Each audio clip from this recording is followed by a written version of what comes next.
shit just doesn't spontaneously combust. When they do that, they feel like they're just burning down abandoned buildings, not realizing that they're burning down whole legacy. The history of Atlanta is vanishing all around us.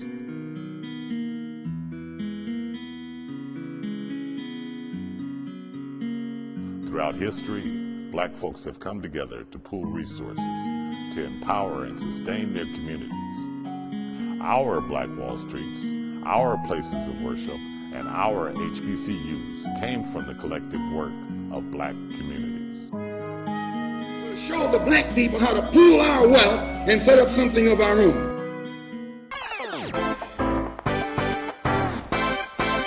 Inspiration from our ancestors moves from motivation to action.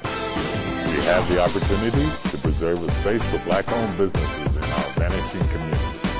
We have the opportunity to ensure that our culture exists in the future. When the great-great-grandchildren look back at this time in history, they will see the faces of black folks and the community who came together to save ourselves. We will no longer stand in the shadows of displacement and allow it to define us. We are Black history in the making. We will tell our own stories in a place that connects culture, community, and legacy. We are the Connect.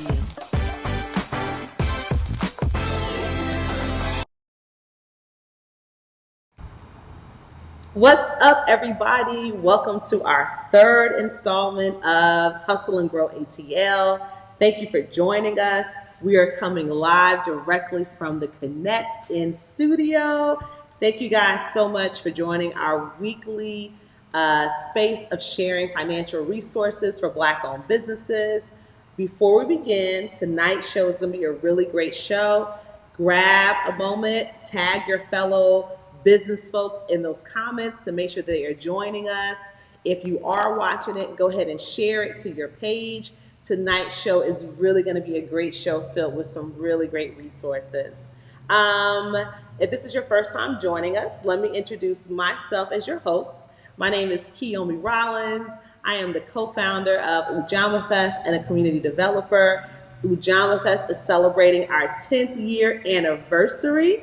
So make sure that you are logging on to our Ujamaa Fest Facebook page just to keep yourself up to date with the financial resources that we are sharing for Black-owned businesses. Also, you want to make sure that you are subscribing to our mailing list at the Connect, which is our new community development that we are launching. You saw that commercial at the top of the show. We would love for you to chip in $5, $10, or $20 to support our efforts with our community development. We have a few pictures kind of going over what the Connect is going to look like. And if you are following us on Instagram, the link to make a contribution is in the bio. We also have, coming up, is our curbside at the Connect, which will be our food truck park and farmers market happening in June. We are working around the clock to ensure some strict safety guidelines will be in place. So tag your favorite food truck or local farmer in those comments. And here, we're excited tonight to have Atlanta's own Atlanta native angel investor, CEO of Core Ventures, James Harris, with us tonight. James, are you with us? I am. How are you? Thank you for joining us. James, we always do a little icebreaker with all of our guests before we begin our show, where we kind of ask each person kind of a round of questions. We did it to each guest that's been on our episode. So we're going to start with you, James. What is your most blackest black moment? Let's see. So I think it would be my junior year of college. As president of the Black Student Organization, wearing, black woman, black man t-shirt, Spike Lee jacket, walking around campus, deciding with a guy named Richard Fuqua and a fraternity brother of mine, John James, that we needed a black student center on campus. Yes. Even though we were only 2% of the population. And, everyone else had fraternity houses, sorority houses. We had a little area in the student lobby. We had 2 couches for like 200 students, so only 8 of us could sit at a time, and we call that Little Africa. And we were just going to shut the school down until we got a Black Student Center. And I was kicked out of school for that. My mother was not happy. Okay. And we luckily were transitioning presidents, and a guy named Angelo Volpe was the president. He had been in office, I think, a week, and he called me to his office, right? I've been sitting in my dorm packing up, ready to go. And we walked in, and we were ready. We were ready to go home. We were going to bring CNN, bring some heat. Yes. And he pulled up and said, "Yo, I know you're going through a lot, and I know most of y'all are here, just barely making it, paying your tuition, making things happen. But I want to let you know you're not getting kicked out of school. You're not going home. You're gonna continue with your courses, and you're gonna have a Black Student Center." Okay. He said, "I don't know much about discrimination," he said, "but I'm Italian, and I lived through the Great Depression, and my father said he would wait in line all day to get a job, only to get close enough to the window that says no Italians, Irish, or Blacks allowed." He said they couldn't even discriminate against him in the line. They could have told him up front, right? He had to wait till he got to the door. He said people on this campus can discriminate against you watching you walk across campus. So you be Black men, and I'll take care of the rest. Okay. And this year, I think in August, we'll celebrate 30 years of having a Black Student Center at Tennessee Tech University. Oh, wow. Okay. So that was probably my blackest Black man. That is. Yeah. James, you're like the Jackie Robinson of the Black Student Union movement there. Maybe. That is a Blackity Black moment right there, James. Maybe, but I appreciate that. Yeah. And then a little known fact about you is that you play rugby, or that you used to play rugby. I did. I played in college for 5 years.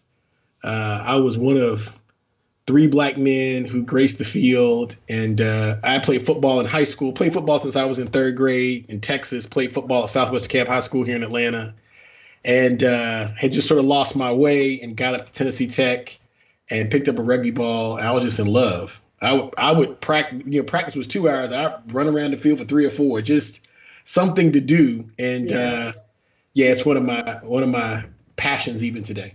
Okay. Yeah. Okay. Well, we're going to jump right in, for sake of time. One of your most recent projects that you completed is the Pittsburgh Yards Project. And I did have the opportunity to participate in one of those tours. And in one of the tours, I remember you mentioned that you have this rich legacy and history of one of your ancestors who ended up either being a part of Pittsburgh Yards and being one of the founders of Clark College. Could you share a little bit about that? Yeah, so it was, first of all, I have to give respect to my cousin Clarence, who died a couple years ago, but when he retired at age 35, he spent the rest of his life researching our family history. Okay. Back to the ship, back to the one who stepped off the ship. Nice. My grandmother's father was one of 14, and he tracked all 14 of them down, all the families. And so because of that, we know a lot of this, but one of those 14 was Bishop John Wesley Gaines, one of the founders of Big Bethel here in Atlanta, went to visit Clark College, which is now Carver High School.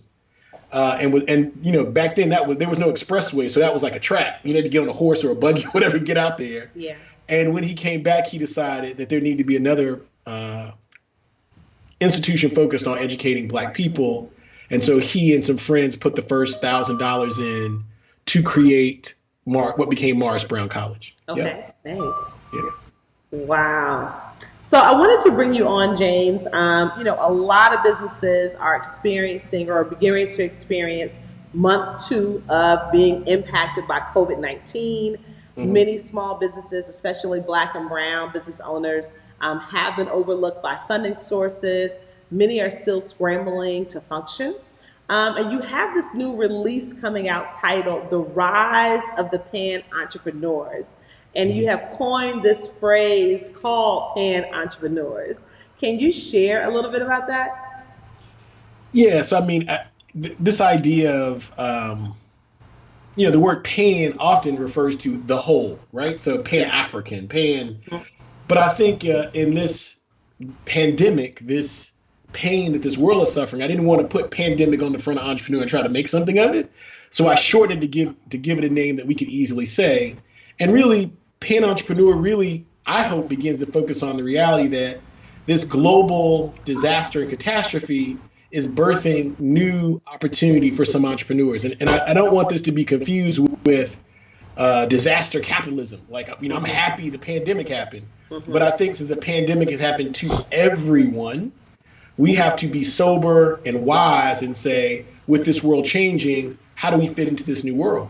And I've had entrepreneurs tell me, like, when this is over, I'm going to be on the top of my game. And I'm thinking, like, in a year or two when this is over, like, you won't even know what game you're playing, right? And so we run an accelerator program for food and agricultural entrepreneurs. We've graduated 40 teams, mostly entrepreneurs of color, more than half women of color.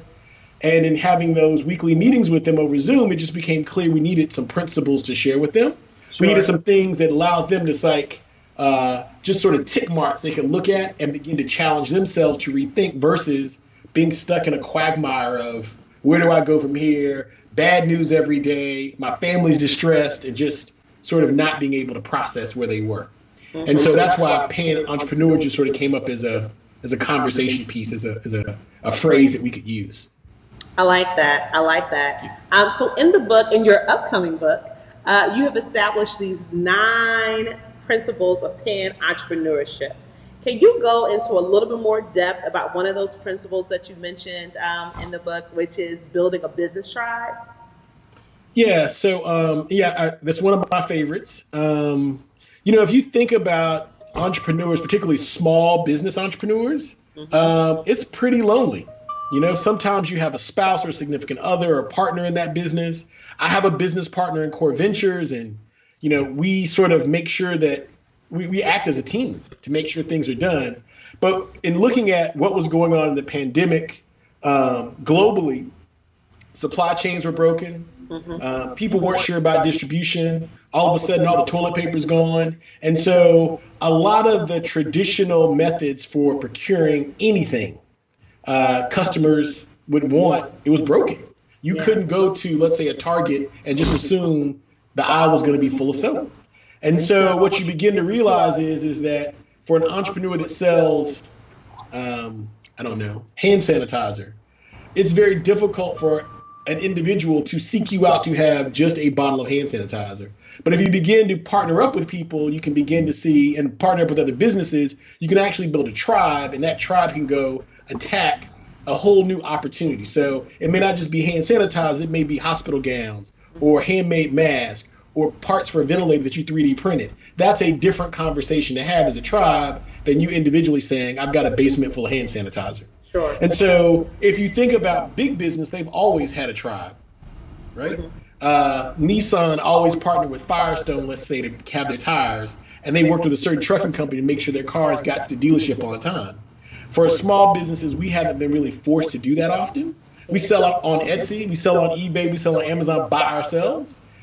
This moment, we think, for this time requires you to really get into a tribe. And I'll give you one example of that. There's a sister in town who owns 3 florist shops, and she called and said, hey, look, this pandemic's really challenged us. There are no graduations.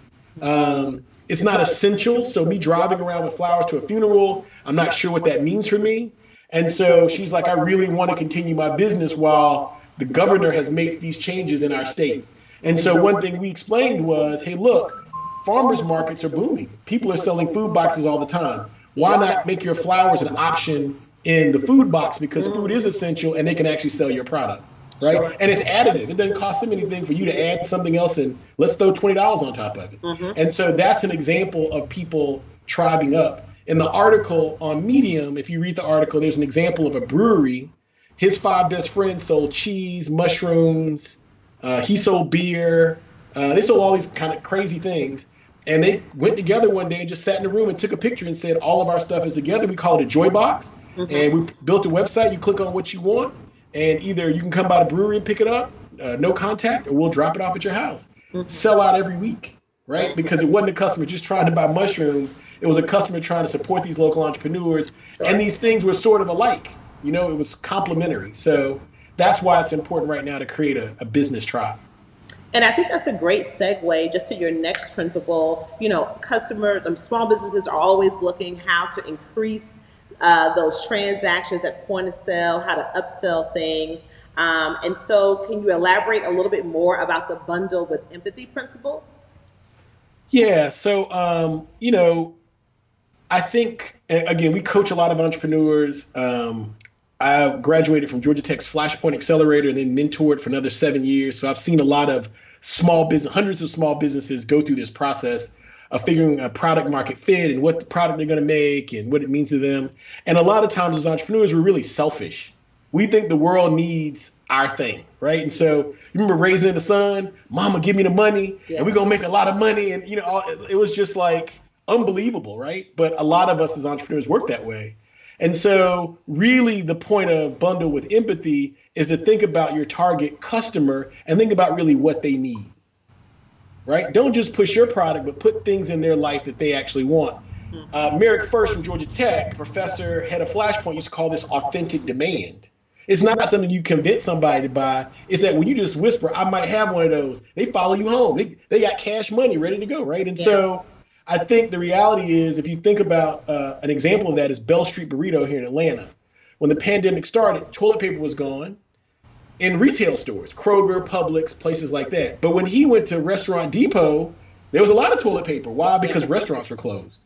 So he sees a truckload of toilet paper. His customers can't get toilet paper. I'll sell you a burrito and toilet paper, I think, in a bar of soap, and it's X dollars. And he sold out because he knew his young sort of hipster customers, they don't have a Costco membership. They don't go out to the suburbs and buy 50 rolls of toilet paper. They probably had one or two and they really needed that.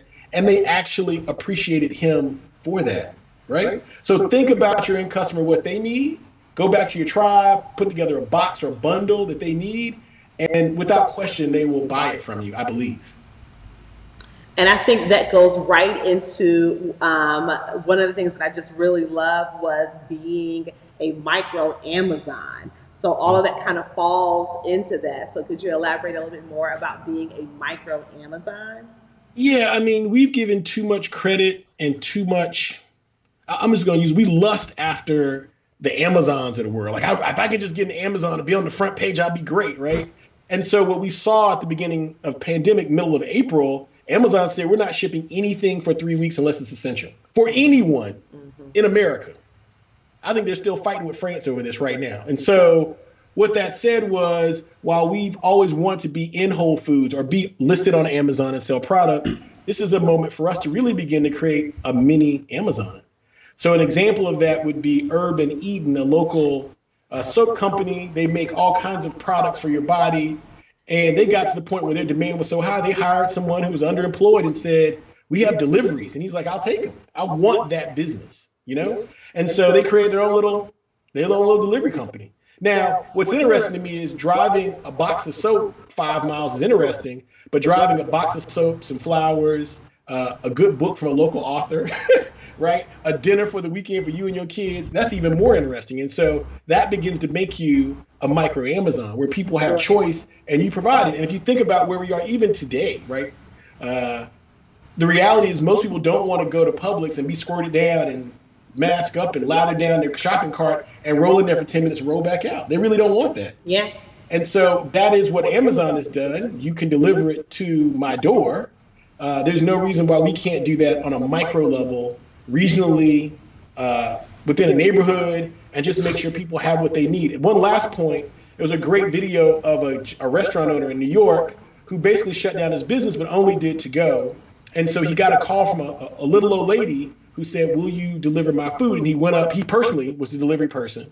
He went up and talked to her and she said, thank you, can you come in and adjust my oxygen tank for me? And he was like, excuse me? Like, you're not going to, she's like 80 or 90. You're not going to kidnap me, are you? No, I'm not. He went in and he adjusted it for her so she could move around the house and eat.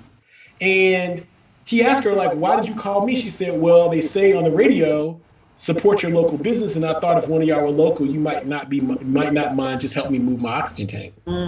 And so as an entrepreneur, Amazon's not adjusting oxygen tanks. And I can't guarantee you, as long as that lady lives, she's going to shop at his restaurant going forward, right? Yeah. So when I say micro Amazon, actually a smaller version of Amazon could possibly do things that an Amazon would never do, and it's endearing to the customer to the point they'll probably continue shopping with you for a very long time. Yeah. So, James, for those mom and pop independent businesses that are still trying to figure things out, right? Hopefully, as they are watching this, they are taking notes and they will jump on and get into some action. What do you feel are the top three most necessary, essential things that a business owner who has a brick and mortar business, who's experiencing closes right now, should try and focus on? Yeah, those are good questions. I mean, I think it's wise to be sober as a business person. I've talked to people who have multiple restaurants and they've decided I can't do that, right? I already was straining enough with a low margin business, but now I'm not going to strain myself more. I'm going to rethink my business. So I think there is hope and aspiration, but I think it's really wise to sit down and figure out where you're at and what you can do and what's reasonable. That's sort of number one. Get your head right, I think, is maybe a better way to say that. Yeah. I think a second point, which is really important, is assess the assets you have and the relationships you have. Something you were doing, people wanted. And something that you're doing, people will always want, more than likely. Unless you're selling Gucci handbags or mink coats or, new rims on a car, like that might be put on hold for a minute. But if you're selling food, if you're doing services that people need, as soon as reasonably possible, they're going to do it. This is why we see people standing outside getting beauty salons and haircuts the moment the governor opens up the state, right? When it may or may not be safe. So assess your assets, what you do well, et cetera. I have a friend who says, restaurants are done and, it's going to be tough. And what I tried to explain to her, my view was chefs are always going to cook and human beings are always going to eat. Now, they may not eat the $50, lobster plate, but they're going to eat food. And so a chef may have to say, my skill set is making amazing food. I may have to figure out how to do it less expensively or do it for a particular neighborhood and change up the way in which I'm doing it. I think the third thing we should do is take advantage of the financial resources that are out there, even though they're difficult to get, even though it's not easy. There are people who are being benevolent and will work with you. There are a lot of nonprofits that are stepping up in a big way to try to make things accessible to people. Don't be quiet and in shame. I filled out the PPP paperwork, but I haven't heard anything. I'll just be quiet and go into bankruptcy. This is not the time to do that. Ask for help. Ask your mama's, cousins, friends, neighbor if they know anything. And if you can't fill out a form, there's somebody who was in your situation last week who couldn't fill it out, who knows how to fill it out, probably will take the time to help you fill it out, right? And so be honest and open about where you are, but take advantage of the help. I think one thing that I'll finish on that's amazing to me is, theoretically, it's our money. Yeah. Some people are like, I don't want to take that government's money. And it's like, you don't know. The government is for us. We pay into the taxes like it's our dollar bill, right? Like we should take our own money. And so I think getting your head together financially and saying, let me see what I can do here, I think it's really, really important for small business owners. Sure. So now, James, where will our viewers be able to access the full book, the full overview of all of the 9 principles that you mentioned? Where will viewers be able to grab that? Yeah, I appreciate that. So the Medium article, if you type in the rise of the pandemic entrepreneur, James Harris, you'll come across the Medium article. Please share it with people you think it may be helpful to. I'm honored to be on the show and honored to be able to share my thoughts with people. Hopefully it'll help them. But, I'm building a little website. I think instead of it being a traditional book, like read 200 pages, it's probably going to be a workbook so that people can tear out pages and writing corners and really begin to figure out what an action plan might be. Sure. It may even be an interactive workbook that you can do online to help you.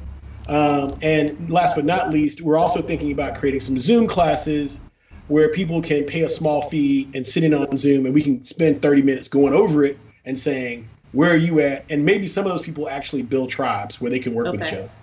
One last thing we're looking at is creating a tribe maker where you go in and put what services you have or what products you sell and what city you're in, and it may help you pair up with other people so y'all can create bundles and boxes and sort of get them out into the world and keep your revenue coming and keep you paying your employees and keep that thing going. And so that's a lot of work to do. We published the article. I published an article with friends who proofread it and helped me with it on April 13th. So it's only been a couple weeks, but in the coming weeks, we'll publish that. But right now, the Medium article is the best place to start. Okay, okay. Well, James, thank you so much. I always learn so many exciting and innovative things when I'm talking to you. For the viewers there, we will include the link for the article, as well as soon as the book is released and all of those great tools that James has discussed are available. We'll make sure that we circle back and post that. James Harris, thank you so much for joining our third episode of Hustle Grow ATL. We appreciate you for making the time. We will see you guys next week. Thank you so much. Thank you, James. Take care.